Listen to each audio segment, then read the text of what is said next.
Yesterday on the official Xbox Twitch channel, the Mav Show hosted a stream with both Dursky and Andy from 343, where they talked about a lot of things Halo MCC, including some of the upcoming things for Season 7 that we already knew about, but also a lot of the future possibilities of the Master Chief Collection. So I went through, listened to the whole stream, and took down notes of all the important things that they talked about, and that's what we're going to cover today. Before we get into all the future possibilities of MCC, I do want to talk about something though, and that's just kind of how, to me, every time I see all these super cool features that might be added in the future and are possibilities, I get a little bummed out.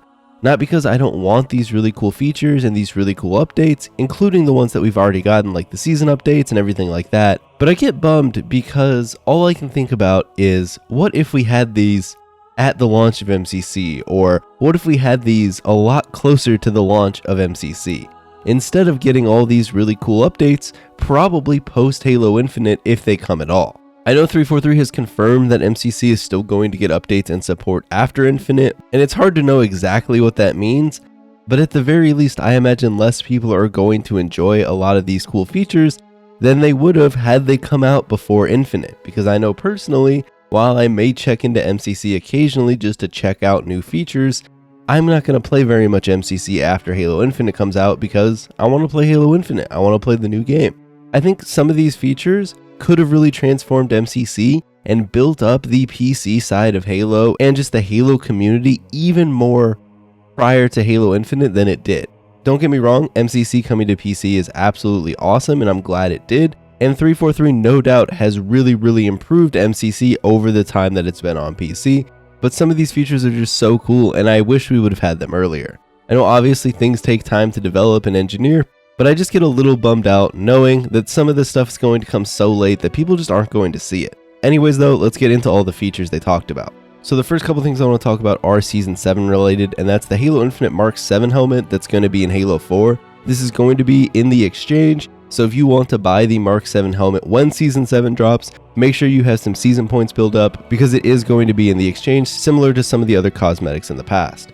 They didn't give us a price, so I would probably just make sure you have a decent amount banked. Dursky also reiterated mod support's coming for CE and said that eventually they want to bring tools to all the games. One thing though that I thought was a huge bummer is he confirmed that we're not getting a modded UI for mods that are added into CE. What I mean by this is currently if you want to mod a level or a multiplayer map, you have to replace the existing maps. There's no place to just add new modded content like there was in Custom Edition or other mods for other games. This is still going to be the case in Season 7, so if you want to do campaign mods or you want to do multiplayer mods, you're still going to have to replace existing maps, which can kind of be a pain at times. They also talked about view model adjustments. I guess these are getting pretty close, but they're not going to be ready for Season 7. Dursky said possibly Season 8, but that wasn't something he was committing to.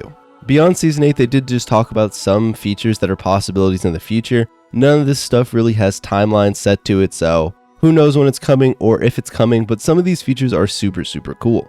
So the first one I want to talk about is they talked about increasing the lobby size beyond 16 players. I imagine this would mostly be for custom games, but having lobbies bigger than 16 players would be absolutely huge. Not only would you be able to make really fun custom games with more people, you'd also finally be able to play some of those Halo CE PC maps the proper way, which is with more than 8v8, because those maps are huge and they were built for Custom Edition, which had larger lobbies. They also talked about Halo 2 Classic getting content. One of the things that I always see whenever we get a new season is people asking when is Halo 2 Classic going to get skins and cosmetics, and Dursky said that they are going to add cosmetics to Halo 2 Classic, but it's just taking a while due to the fact that it's Halo 2, and it is a little bit lower on their priority list as they've been really focusing on getting the custom game browser out and other things. They also mentioned that multi-team battle might be making a return soon, and we should keep our eyes out for it being a featured playlist sometime in the near future. I think that'll be really fun because multi-team battle is just a cool playlist. Beyond that, Dursky talked about campaign matchmaking, and it is possible, but it's not on 343's current roadmap.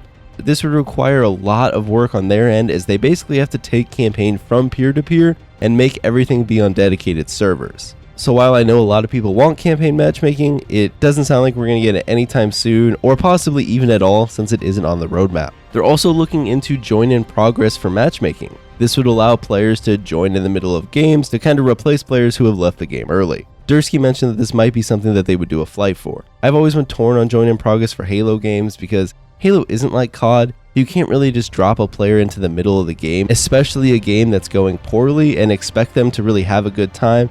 But I do understand that MCC has a huge lever problem, and this would alleviate that to a certain degree, so I'll be interested to try it out if they do get around to flighting it. Dursky also talked about CE and Halo 2 netcode improvements. It is possible, it's just pretty far down the line, and not something that we would see anytime soon. And lastly, another thing that they talked about was Halo 2 Classic Elite Armor. Stuff like the Honor Guard is a possibility, but again, nothing that they're working on currently, so it's not something we would get anytime soon.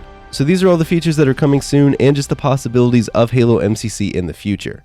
Obviously, like I mentioned at the start of the video, some of these features are really cool. I would love to play lobbies larger than 16 players. It's just kind of a bummer that we probably won't even get that until after Post Infinite. And at that point, am I really going to launch up MCC to play these larger lobbies? I don't know. I hope you guys enjoyed the video. If you did, you know what to do. If you guys want to catch me live, follow me over on Twitch. You can also follow me over on Twitter or Instagram. And with that said, I'll see you all next time.